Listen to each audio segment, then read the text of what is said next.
Hi, this is Brian Handelsman. I'm going to be talking to you today about the maintenance in the towards the end section of the National Renewable Energy Lab's best practices.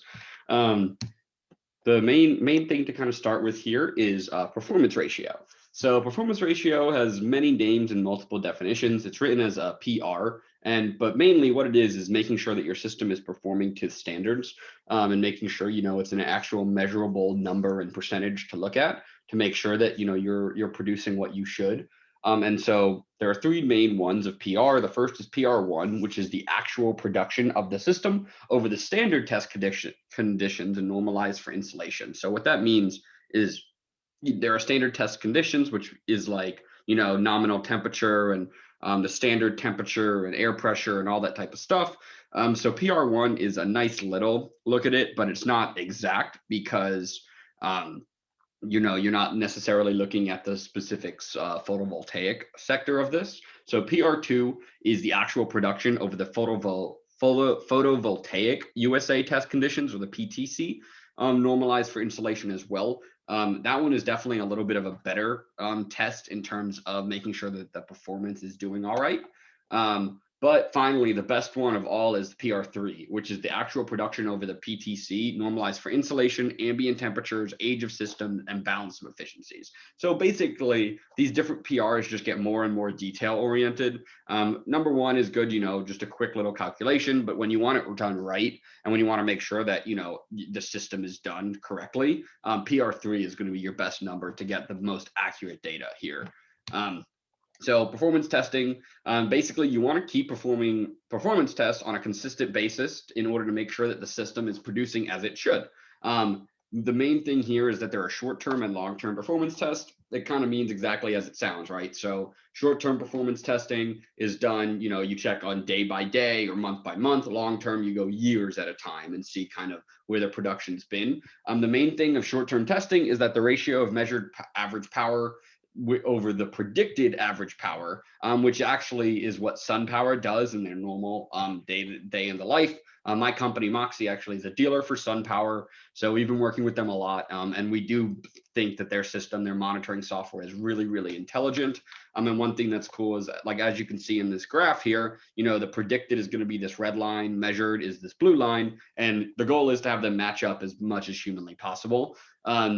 That means that you're obviously doing something right. If the measured is a little bit below, then there might be, it either might just be some really bad weather going on, or there might be some issues with the system, which then you can go out and actually do some diagnostics. And if it's over, again, I mean, hey, you might just have some really good weather, but a lot of people won't be as mad if their system produces a little bit more than predicted. Um, Uptime availability. So this is really, really important. They basically, it means the same thing. And what it means is, it's the measure of how well the storage and solar systems are functioning measured by percentage. So if a system, is functioning 99 days out of 100 days, you have a 99% uptime. There are scheduled and unscheduled downtimes, which refer to times where the system is off for scheduled maintenance or when there is an issue with the system. So those are two things that can affect uptime and availability.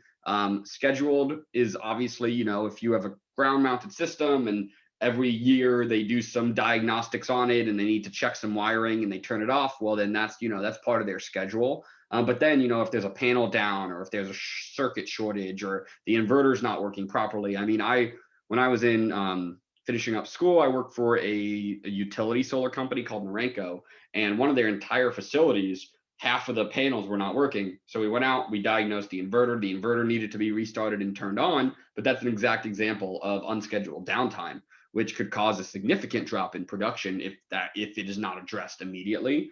And then big thing here is downtime relative to expectations can set them from the start and make sure that the system produces for certain amounts of time. So if you have these scheduled downtime, is making sure that the customer understands, hey, your system will be down these certain dates out of the year. And then if it's not, if it's from unscheduled, you need to make sure that you guys are doing what is right to take care of the consumer. One thing that Moxie Solar does is that we guarantee people a 98.5% uptime guarantee. So we make sure that their system is producing at very least at least four, if their system is producing for less, or if something's not working for just more than 4 days out of a 365-day period, Moxie will actually pay customers back for lost power. This is one of the big things that our company does to make sure that people or consumers are actually getting what they're supposed to be getting, instead of the old whole method of, oh, something's broken, we'll be out there in 3 months to fix it. And then next thing you know, you lose 3 months of production, which is just not fair to the consumer by any means. The next big thing to look at in terms of maintenance is cycling and depths of discharge. So this is something that really kind of mainly refers to batteries. The first thing is going to be depth of discharge. So that refers to the percentage of power that a battery discharges on a given day. So like if you discharge down to 60%, then your DOD is 40%. That's how much are you going down on that system. A lot of DODs will have some pretty strong impacts on battery life. You definitely never want to do 100% DOD.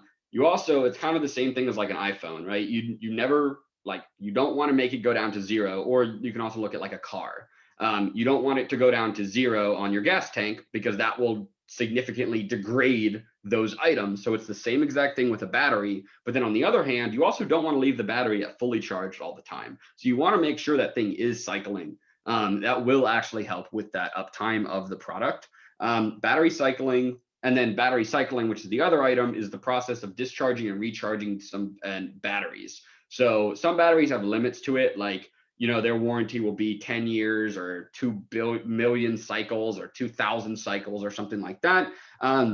And then some do not. Some has unlimited cycling as part of their warranties, which those are the batteries that I definitely prefer to go with, because I would definitely want my battery to be able to cycle as much as I wanted it to, so that I can keep bringing it. Because then I don't have to ever leave it at 100% or at 0%. I can keep just moving it through the system. And Tesla Powerwall is a great example of that type of battery. If you want to, learn a little bit more, go to this website here. They'll actually walk you through a very detailed explanation and show you, how they use the Tesla app.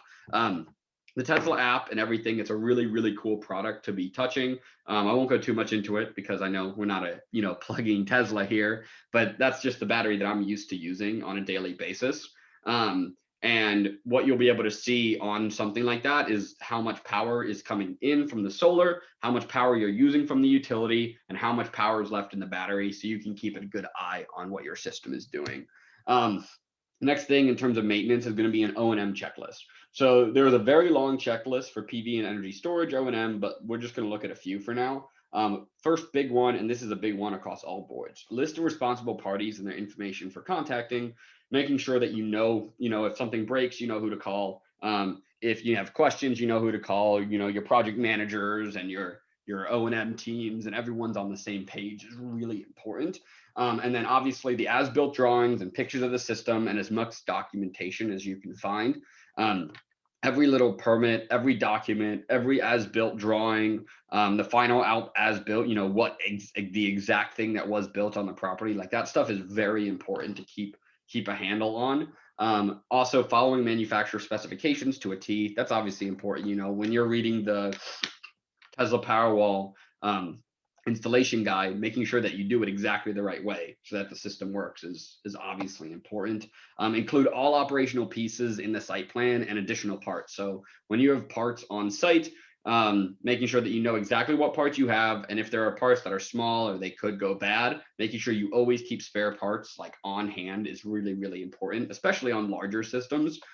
Defining warranties, uptime, and performance beforehand is really important in expectation management, which is a huge part of the solar industry.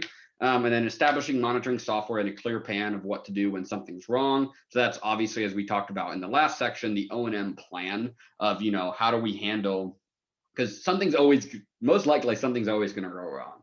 That's just the nature of the beast. So making sure that we are prepared to handle when something goes wrong is as important as anything. And then obviously budgeting for O&M, making sure you have the money and funds available to be able to help a client for however long you guaranteed them the system. Big thing to kind of look at is there's like two pretty big sectors in solar. There's residential and small commercial, and then there's large commercial and industrial.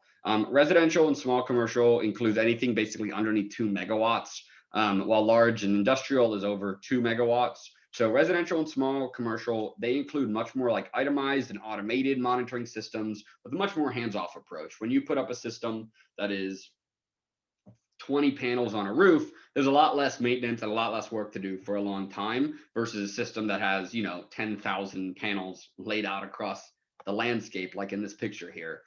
So like with large commercial and industrial, you need constant maintenance, lawn care. It will justify way more detailed monitoring and O&M practices because these investments are huge and these investors are very, very serious about their investments. So it's a little bit different than the difference of saving $1 to $5 on a residential solar system when you're looking at saving thousands and hundreds of thousands of dollars on these utility industrial scale systems. Finally, the last big thing here is going to be document management. As I mentioned, before, keeping clear documentation is essential for any project that you're doing. This helps you stay above board and keeps you out of any liability issues. There's a clear management checklist. So we need the list of all parties. Again, that's so important. I mentioned it twice. The list of the pieces, products being used, and where they're all going to be placed. That is essential, obviously, to make sure that the system gets built the right way. Engineering, procurement, and construction, or EPC, they need to keep all their documents, like their purchase of materials, the procurement, the property lines that it's on, tax assessments, and as-built drawings. And then you always need to have operating manual on hand for all equipment. So making sure that, especially on the larger systems, that you always have operation manuals so that your service technicians always kind of know what they're doing and your installers know what they're doing. And then obviously health and safety is really important, understanding what to do if there's a fire or if there's this or if there's that, making sure that you have those plans written down and in place. And then records on file for any approved permits, commissioning, interconnection forms, PTO, which is permission to operate.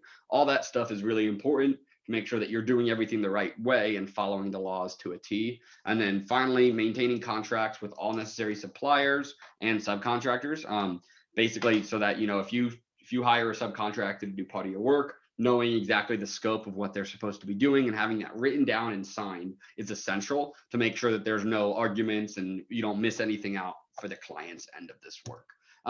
So two other documents to look at. One obviously is the nrel.gov document that has the whole best practices on there. This other document here from YouTube is a really cool video that gets a little bit nitty gritty into how to build and size a solar system correctly and how to set up expectations from the start when looking at how much production are you looking at producing, how much are you guaranteeing, like all those things are really important when dealing with clients.